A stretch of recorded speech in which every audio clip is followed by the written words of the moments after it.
আমি বাবুলি। আমরা যাচ্ছি সার্কাস ট্রেকে। আমরা গীতাঞ্জলি থেকে 7:30 মেট্রো ধরে হাওড়া পৌঁছে গেছিলাম। ওই দিন অতটাও ভিড় ছিল না, তাই আরামসেই গিয়েছিলাম। মেট্রো থেকে নামার পরে আমাদের খিদে পেয়ে গিয়েছিল বলে আমরা দুজনে দুটো কেক খেয়ে নিয়েছিলাম। তারপরে বেরিয়ে দেখি সে কি বিশাল বৃষ্টি। ওখানে আমাদের আরও 10-20 মিনিট দাঁড়িয়ে থাকতে হলো। বাগনান থেকে আরও যারা মেম্বাররা তারা চলে এসেছিলো, তারা সবাই আমাদের কাজিন হয়, তারা ওয়েট করছিল।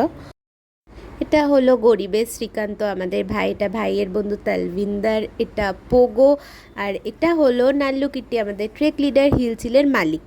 আমাদের লেট করা মেম্বার হোশ মে আও Abhijit. Last but not the least, the Tutu the explorer আমাদের 8 নম্বর মেম্বার। এরপর সবাই উঠে আমরা খাওয়া দাওয়া করে নিলাম। আমাদের ডিনার ছিল আলুর দম, পনির, পরোটার মিষ্টি। খাওয়ার চক্করে ক্লিপ নিতে ভুলে গেছি। ওকে বাই, দেখা হচ্ছে পরের পার্টে।